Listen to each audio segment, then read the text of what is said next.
Well, straight off the bat, do you think Equatorial Guinea is ready to host this tournament with only 2 stadiums? There must have been something that CAF and Issa Hayatou in particular would have seen that probably gave them enough confidence to choose Equatorial Guinea.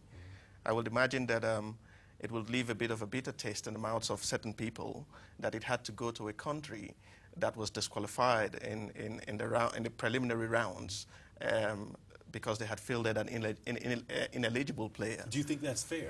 Well, I don't think it is, and I'm a bit surprised that Equatorial Guinea, had been chosen. And from a political point of view as well, you'd have to look at their human rights records, which, quite frankly, has not been great. So I'm totally surprised that they were chosen eventually. All right. Now, do you think it's a wise move by CAF to stick to the very same dates for the tournament? Well, again, I can understand why they don't want to push it, to perhaps February or March. It's got to tie in with the European season, because when you look at the tournament itself, half of the players, if not 90% of the players, will be coming from, African players will be coming from Europe. And there's been an agreement from the clubs in Europe to allow their players go for a certain period of time. So if CAF changes that date, then it affects how, the clubs and CAF do business in future.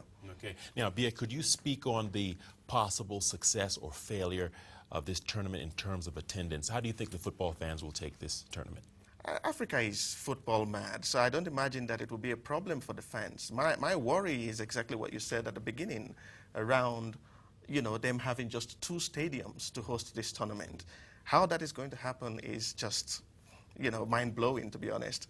The last time they held this tournament, it was they held it with Gabon, and Gabon had 2 stadiums, and they had 2 stadiums, so it was easy that way. How it's going to happen is something that I'm looking forward to seeing, actually. Okay, I'm also interested in seeing. Abiye, thank you for your insight and analysis. That was footballing blogger Abiye Opuamah joining us in studio.